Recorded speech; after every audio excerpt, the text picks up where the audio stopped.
Welcome back. So, this is not a review. I know if you watch my shorts, you know that I'm reading Iron Gold right now. I'm not even close to reviewing that. I have a few thoughts, but other than that, I have not fully read it, so I can't fully review it. But I have been listening to the epic musical, which is fantastic.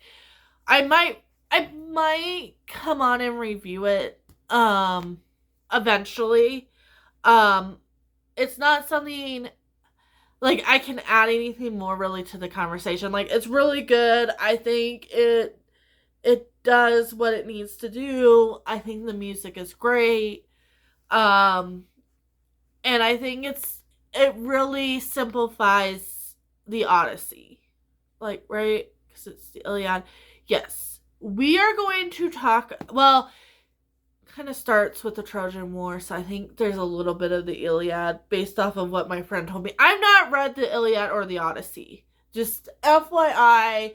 So when I come to this conclusion, you can think I'm a complete and total dummy, that I've been reading these books for how long, and I just figured this out. Or I could be coming up with something really ridiculously new. It just kind of depends. But today I'm going to come back to the original trilogy, and then I'm going to kind of talk about Iron Gold a little bit. If anybody knows that this was the Iliad going into the Odyssey, like, you're complete and total genius. I didn't know because I've never read it. But after reading the epic, the musical, and kind of spending some time with Odysseus, I was like, Pierce Brown, you did not. This is the Trojan War. Red Rising is him as a young fellow learning that the world sucks, and he's been lied to, and then he infiltrates the Golds. Him, like, getting good with the Golds, and then stealing their ship. I know this is very simplistic of what this is. And then this is the war. Actually, that's actually better. But anyway, so this is the Trojan War. This is I'm thinking this is his Odyssey moment. And which is kind of complicated, because I have theories about where this is going to go. Darrow's already showing, like, his monster side, which is a big thing. In the musical, I don't know if, like, Odysseus really struggles with this. Like, I would really struggle with it with everything Odysseus has to go through, and Darrow's the same way. Like, these men, by the end of their tale, are not going to be the same men that started. And Pierce Brown does a really good job of showing his breakdown. I think by the time you get to Morning Star, the beginning of Morning Star, where Darrow's been... There's going to be spoilers for everything, so just be aware. Where Darrow gets kidnapped, and then he gets saved. But it takes them a while to save him. Like, it's been a while, and he's been really tortured. That's where I think we first start seeing the monster. Like, and I think we still see him as a good man. And I think that's the thing that I can compare Odysseus to and Darrow to, is that these men are good men. They're just in really bad situations. And that could change with Darrow. Like, Darrow could end up in Red God, becoming a god and becoming the bad guy and trying to rule over everything. I have, like I said, I'm only on Iron Gold. Like, I haven't even read Dark Age yet, which Guess get my Kleenex box, because I've seen tears from Becca in the books. And if Becca in the books is crying, we're all crying, because I don't, like, she doesn't cry very too much in her videos. But I think that's the journey that we're going on, because Odysseus, he has to fight in a war. They win the war, and he's trying to get back home. And that's kind of the ending of Morningstar, is he gets back home. Now, he is home in this. Like, there is such a super cute scene of him with his family. And I'm also going to compare this to Game of Thrones, because why not? Always bring Game of Thrones into a video. I'm wearing a Game of Thrones shirt. Should be a joke by this point with my videos that I always bring Game of Thrones. I'm obsessed. At the beginning of Game of Thrones, you have that too, where you see Ned and Catelyn with their little family, and they're laughing. It's very light. So it's like having it to where, okay, like, is Daryl finally, like, he's been through it, and he just came back from a mission. Like, where is he at right now? And I think that's why Pierce Brown was like, okay, wait a moment. I need a moment that he's with Mustang and they can be together as a unit, and like Mustang can see like where he's at. Because I think Mustang, such a beautiful character. Such a beautiful character written by Pierce Brown. I give him as much kudos as George R. R. Martin with writing women. Like, she's having the kids and then being the boss at the same time is fantastic. Real feminist writing here, I feel. So far, I don't know what he's gonna do with Mustang. I'm only like 50 something pages in. But like, I feel like she's the ground that he's gonna be fighting for. I think he was always fighting for his first wife, and then when he finally gets with Mustang, now it's Mustang. This is the same with Odysseus. Like, he's always fighting for Penelope. Penelope is his ground. And his son, which he mentions, but I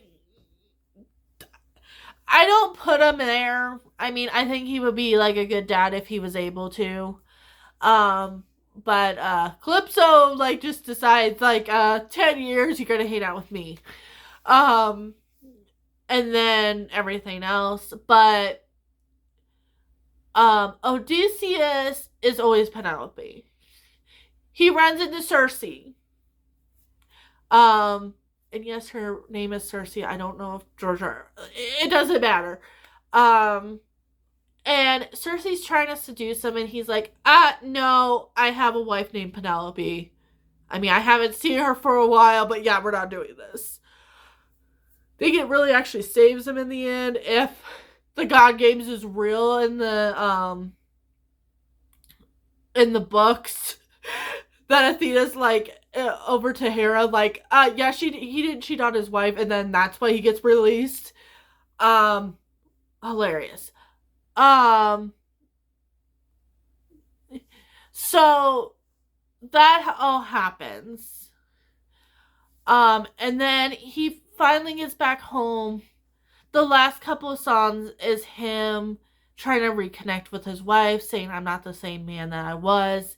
And I think when you're looking at what the prophet says, because I've kind of heard some of these songs too, the prophet is not saying that it's not him that's going to be there. It's because he's changed as a man. Is actually how I heard the words. Because Odysseus is like, oh, okay, I went through Hades and now I get this. And I don't know if we have a moment. I don't know if we have a moment of this in here where like he has to like handle the fact that he's changed. I don't think we're that far. I think this is going to be something more that we might have to face in Dark Age, where it's like, yes, I have changed as a man. I am willing to do the worst. And stuff like that. He does bad things. Like, I'm not. And this is the thing that I also compare him with Odysseus. Like, Odysseus threw a baby off of a wall because there was a prophecy that this baby was going to cause harm in the future and this and that. He does that. I mean, Jamie does too in Game. Everything is like a couple of different things. There's nothing original, guys. We've now figured this out. Anyway, and how as a wife are you going to react to that? And Mustang, with being a warrior herself, kind of gives me more of a response than Penelope does.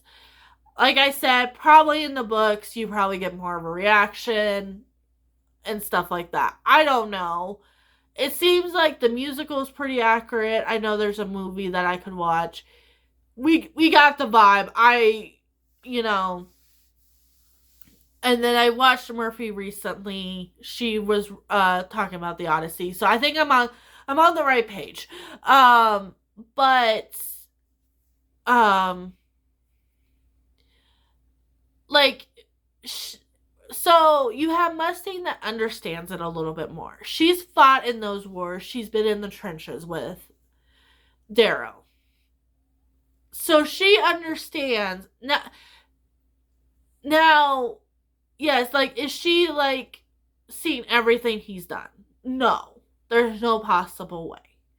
There's no possible way of anybody seeing everything that their significant other does, and then we can judge them fully for it. But I think with the difference is Mustang herself, like, she was in the trenches with him, and she is a warrior herself.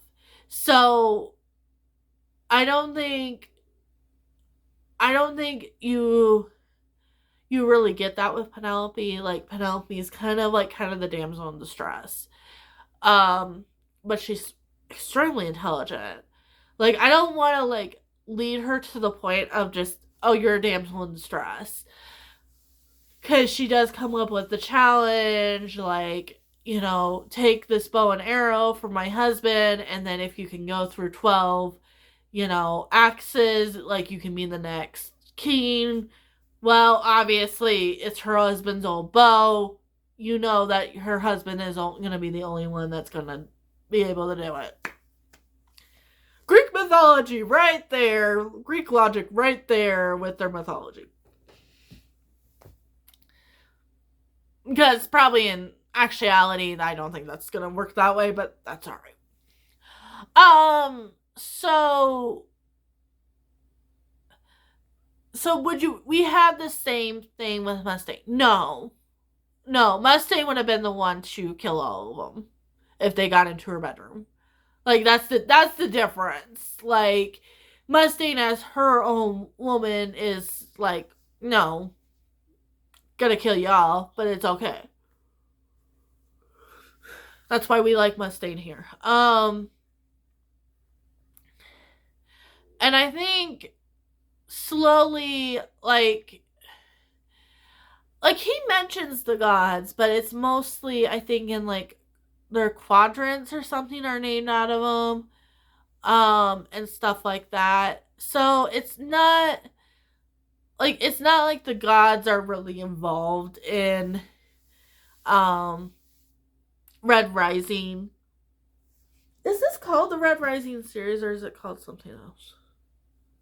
The Red Rising series, okay. I was like, maybe it's called something else. I don't know. Where so it changes the fact that the gods are really controlling the whole situation. So it's like the idea of like what is free will, where with Red Rising is I think they're acting upon their free will. Um but I don't know. And then it's like you get like the very class structure because obviously Odysseus is a king. Like he actually is a king that went to war and then had to go through all these trials that took forever. I think it's like 20 years or something. And then like he finally gets back home. His kingdom is destroyed and he has to deal with that. Where Darrow is like trying to become something. Red God kind of tells me like he's gonna get over his head eventually. Just by the title. Now, Pierce Brown could be really totally messing with me. And, oh yeah, he becomes a sweet guy at the end. And he's not affected by all his mental trauma. And it's all good. And a happy ending. I hardly doubt it. Morning Star does it really unhappily. Yeah, he finds out he has a kid. And then I'm like, is he happy about that? The world is still not really, really great. And then I guess he has more kids with Mustang. But just based off of what we read in Iron Gold. But, you know, it's like he still is facing... I think at the end of Morning Star, I think he's finally fully over his first wife. Because that's kind of his journey in the first 3 books, is just that trauma of his first wife. And then Mustang kind of, I feel like in some ways she starts out as a Calypso, where it's like, oh, you can, like, see, like, where the world can be better. And I think that's kind of what Calypso's character is in the Odyssey. Is that she is that character that can show him, like, he can fall in love with somebody else. And because Penelope is not dead, which I don't know how he knows that through the whole thing. Don't ask me. Maybe Athena's like, yeah, she's not dead. Oh, okay, I can't cheat on her now. Okay, cool. I guess that's the conversation that we're having. But, like, and that's kind of the Mustang character, is she kind of, for the first time you meet her, she's kind of that naive character. And then she grows. So by the time you're getting to hear where she's a grown woman, like, you see how she navigates politics, you see how, like, she still feels about her family, and she sees that, like, maybe they were in the wrong. It's interesting that this is called Iron Gold. Like, we could probably sit here all day and, like, look at these, covers and titles of these books and guess what they, like, Pierce Brown was trying to say. But I think it doesn't make sense until you read the whole book. Like, Red Rising is him as a red rising to the golds. Golden Sun is him is becoming, like, part of the Gold Society. And then the Morning Star is their ship, I believe. So, I just explained those 3 titles. But that's the thing, though. It's like, it's interesting that interesting that Darrow kind of picks the Calypso character to kind of move forward with. I think, in all honesty, like, I would expect him more with, like, a Cersei character. I think, like, because he's so young. That's the thing with Odysseus, like, when you're going through that journey with him, he's an older guy. Where, Darrow is younger, trying to navigate life. So it makes more sense that he would find another partner eventually. It did make sense to me that Pierce Brown would do that to that character, that he would not find somebody else. And I think having him in with Mustang is really sweet. Like, you fought for your wife this whole time. You fought for his, deceased wife. You fought for everything that she's wanted. Now you can be your own person. And I think that was very important. And the third book is, okay, he's fought this war. It's not done, but like, he did what she wanted him to do. And then, he gets to be with Mustang kind of happily ever after. This is not a review if I feel like he should have made a second half. This is not this review. I will probably discuss that when I get kind of further into these other books, like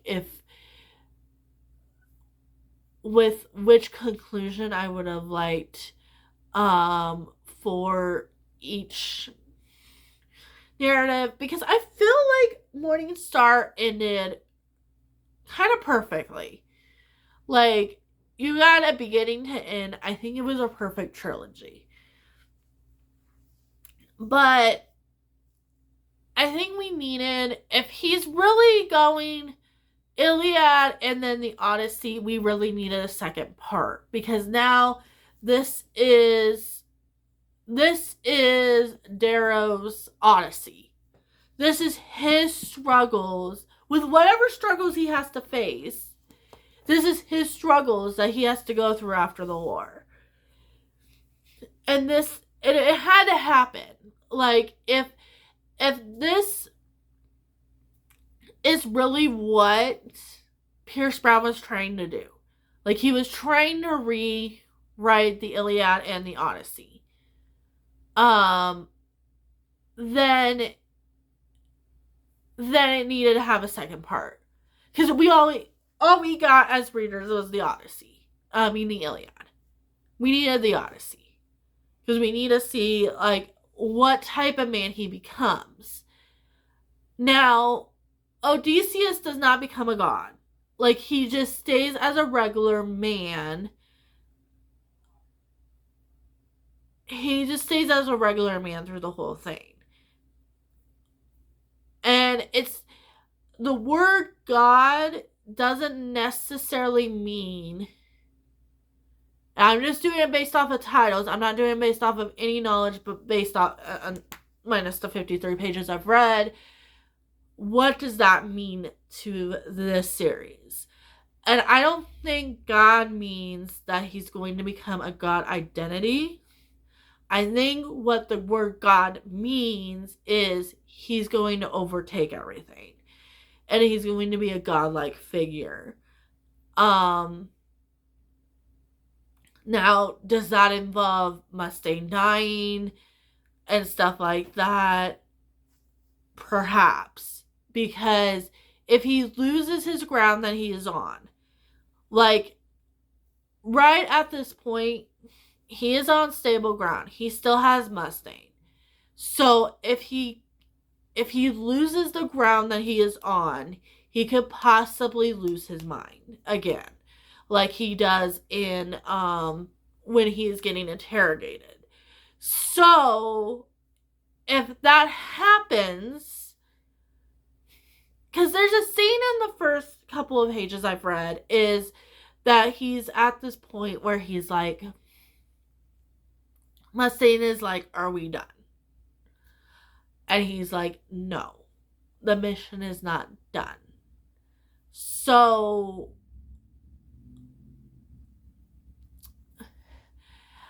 I feel there's this idea that's kind of knocking around in my head that he overtakes everything. That is my prediction about how this is going to end. It's not going to end pretty. It's not going to end with a happily ever after. I don't think it was ever supposed to. I don't think this is going to end like Odysseus getting with Penelope happily ever after. I don't think that's Pierce Brown's direction. I think he does lose his mind, and well, and then I haven't read Lightbringer, so my prediction is, without reading any of the, like, only reading 50 pages of a book, let's make some predictions. My prediction is the Lightbringer is another character. He is not, Darrow is no longer the Lightbringer. He is the bringer of the Dark Age. He is on a murdering spree by Dark Age, is where he loses everything. He loses his insanity. And then you have the Lightbringer, which is another character. Now, who that character is, that could have been Ephraim. Who is the other new character? Or that could be Laura. It could be Laura. And then Ephraim is a different character. Maybe they get together. I mean, Laura. Am I just like really pronouncing her name here? I like to say it's Lyra, but I don't think it. I think it's Laria. I think it's Laria. We're gonna go with that. I listen to the audiobooks. I still can't pronounce people's names, guys. Which is sad. Laria could be the Lightbringer, because she is slowly going through the tie that Darrow went through. She is a red. They have been told, like, they're going even through worse situations than in the mines, because now they're up on Mars, is what I'm getting at from the couple pages I've listened to so far. So she could be the Lightbringer. And then you can have the Lightbringer going through, facing the Red God. So, if you have that turn of events, now you're having Odysseus going through and fighting the gods, which he does. He fights Circe. He fights Calypso. Doesn't want to fight him, but technically he fights Calypso because of things he has to go through. Athena kind of is like, go away. Circe, and then he has to fight Poseidon. Poseidon is his main one. I think he runs into Zeus, because everybody does. Zeus just likes the drama. I swear. I feel like the musicals, maybe, like, they just all love their drama, and I love it. It's great. But when you're looking at that, one makes sense. Now you have a new Odysseus. And then you have Darrow as the god. So you have whoever is the Lightbringer, because I'm guessing it's a person. The Lightbringer, I'm guessing, is a person, and then you have Darrow becoming the Red God. Just based off of everything we've seen so far, that is probably how the ending is going to work. And then the Lightbringer has to bring down the Red God. Would be my best guess. Because I'm thinking we're getting hints of it's going to eventually be a democracy, I think. Because if this is the fall, okay, so if we think history-wise, this is the fall of the Roman Empire. So what we get next is kind of, kings and queens, that type of thing. But what really dropped all this down is the idea of democracy. So we eventually are going to get to the point in these books where we're going to want a democracy. So with killing whoever is considered the Red God, it doesn't have to be a godlike figure. It's just a person that is showing dictatorship. Because that's pretty much, I'm not actually, like, the Roman Empire wasn't actually a dictatorship. Um, it was more of a, like, you had your emperors and, you know, everything. You had a council, so there's a little bit of democracy. I can't think of what the actual government term of it is, but you're getting the fall of the Roman Empire, and then what is happening here is that you're getting the idea of democracy. So by the end of this, we should have some type of council democracy. And I think that's kind of what Mustang is starting to do. Like, we're starting to get there. Like, now in a democracy, you still have a class system. So you're still going to have a class system within the democracy. Like, you're not going to defeat that. But you could defeat the idea of having a god-like figure in politics. So, oh, excuse me, guys. That was not great.